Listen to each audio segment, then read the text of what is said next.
দীর্ঘ প্রতীক্ষার অবসান অবশেষে নদিয়ার কৃষ্ণগঞ্জের মাঝদিয়ায় উদ্বোধন হলো লায়ন্স ক্লাব। উপস্থিত একাধিক বিশিষ্টজন। নদিয়া জেলার সীমান্তবর্তী একটি এলাকা হলো কৃষ্ণগঞ্জের মাঝদিয়া। আর সেই মাঝদিয়াতে বর্ণাঢ্য শোভাযাত্রা সহকারে আজ উদ্বোধন হলো লায়ন্স ক্লাবের। আজকের এই উদ্বোধনী অনুষ্ঠানে উপস্থিত ছিলেন কল্যাণী জেএনএম হাসপাতালের ডেপুটি সুপার ডক্টর অতীন্দ্রনাথ মণ্ডল। উদ্বোধন করেন লায়ন্স ক্লাবের সলোনি সালভি। তিনি বলেন, সীমান্তবর্তী এলাকায় লায়ন্স ক্লাবের উদ্বোধন হওয়ার ফলে এই প্রান্তিক এলাকার মানুষের চিকিৎসার ক্ষেত্রে একদিকে যেমন প্রভূত সুবিধা তারা পাবেন, আবার অপরদিকে এই এলাকার মানুষের সেবায় নিজেকে ব্রতী করতে পারবেন লায়ন্স ক্লাব এর মাঝদিয়া শাখার সদস্যরা। এই বিষয়ে বিশিষ্ট চিকিৎসক ও সমাজসেবী ডক্টর অতীন্দ্রনাথ মণ্ডলের কথায় এই উদ্যোগকে সাধুবাদ জানাই। লায়ন্স ক্লাবের অন্য শাখাগুলো যেমন উপদেষ্টা হিসেবে কাজ করেছি, তেমনি করবে মাঝদিয়া লায়ন্স ক্লাব মানুষের জন্য।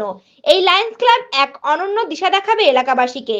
বিশেষ করে চোখের যে কোনো সমস্যায় দ্রুত সমাধান পাবেন এখানকার মানুষজন। তাদের জন্য এক অভিনব ভাবনা বলেই মনে করছেন এলাকাবাসী। লায়ন্স ক্লাব সারা ওয়ার্ল্ডে কাজ করে, ভারতবর্ষের বিভিন্ন প্রান্তে কাজ করে, নদিয়া জেলাতেও ভীষণ ভালো কাজ করে। বিশেষ করে আমাদের Ranaghat West branch, Aranghata branch খুব ভালো কাজ করে। মূলত এরা উপদেষ্টা হিসাবে কাজ করবে এবং সেক্ষেত্রে মাঝদিয়া আমাদের একটা বর্ডার এরিয়া, এখানে বহু প্রান্তিক মানুষ থাকে। তাদের কথা চিন্তা ভাবনা করে এই মাঝদিয়াতে অনেক সৃজনশীল মানুষ রয়েছেন, অনেক সমাজসেবী মানুষ রয়েছেন, অনেক গুণী মানুষজন রয়েছেন। তারা সকলে মিলে এই যে উদ্যোগ নিয়েছে, এটা খুব ভালো উদ্যোগ যে লায়ন্স ক্লাবের একটা মাঝদিয়াতেও একটা ইউনিট হলো। আশা করব আগামী দিনে এই ইউনিট এখানকার পঞ্চায়েত প্রশাসন, এখানকার সাধারণ প্রশাসন, এখানকার সম্মানীয় জনপ্রতিনিধি সকলকে নিয়ে, দল মত নির্বিশেষে সকলকে নিয়ে প্রান্তিক মানুষের জন্য কাজ করবে, এটাই আশা করি। আগামী দিনে আপনারা জানেন এটা একটা সম্পূর্ণ বর্ডার এরিয়া এবং এখানে আমাদের নিম্ন মধ্যবিত্ত মানুষের বসবাস বেশি।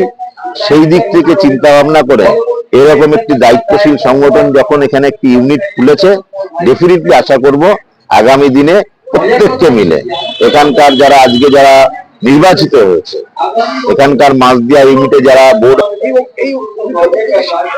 খুব ভালো লাগছে। লায়ন্স ক্লাবের বিভিন্ন অনুষ্ঠানে আমি গিয়েছি এর আগে।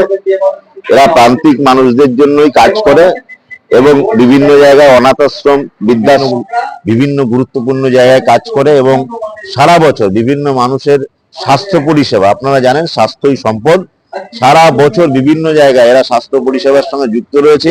এদের নিজস্ব ব্লাড ব্যাংক রয়েছে এবং সারাটা বছর আপনারা জানেন যে আই স্ক্রিনিং করা এবং সেখান থেকে ক্যাটারাক্ট ডিটেকশন করা এবং সেই ক্যাটারাক্ট ডিটেকশনের পরে দৃষ্টি ফিরিয়ে দেওয়া, এর থেকে মনে হয় ভালো কাজ আর কিছু হয় না। লায়ন্স ক্লাবের প্রচুর বিভিন্ন ভালো ভালো কাজ রয়েছে। সেই দিক থেকে দাঁড়িয়ে যখন আমাদের এই মাঝদিয়া, কৃষ্ণগঞ্জের মতো যেমন এই সমস্ত এলাকাতে যখন ওনারা বিভিন্ন প্রতিনিধিরা যখন ইউনিট খুলেছে, আশা করবে এরাও খুব ভালো কাজ করবে। সকলকে নমস্কার। আমি district governor Saloni সালভি, district 322B1। আমাদের এই ডিস্ট্রিক্টের মধ্যে এই একটা নতুন ক্লাব আমরা আজকে চার্টার করলাম, লায়ন্স ক্লাব অফ মাঝদিয়া। এবং আমার বলতে খুশি হচ্ছে যে এই এরিয়া যেখানে ক্লাব খোলা হয়েছে এখানে অন্য আর কোনো লায়ন্স ক্লাব নেই। ফলে আমরা এখানকার লোকেদের কাছে যত বেশি সাহায্য, যত বেশি পরিষেবা নিয়ে আসতে পারি সেটা আমরা এবার আরম্ভ করব এই ক্লাবের মাধ্যমে। এবং যারা সদস্য হয়েছেন সবাই ভেরি ইয়াং অ্যান্ড এনার্জেটিক ছেলেমেয়েরা আছেন। আমরা আশা করছি ক্লাব খুব ভালোভাবে চলবে এবং আগামী দিনে বড় নাম করবে।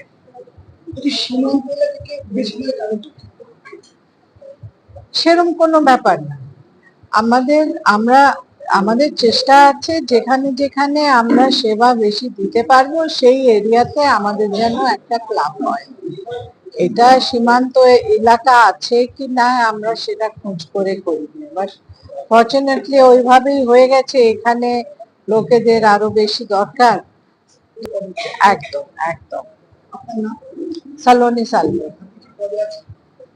কি পদে আছেন? আমি ডিস্ট্রিক্ট গভর্নর, মানে যে ডিস্ট্রিক্ট 322B1 এই ডিস্ট্রিক্টে যে ক্লাবটা খুলেছে, আমি ওই ডিস্ট্রিক্টের গভর্নর। অতএব এই ক্লাব হচ্ছে আমার আন্ডারে।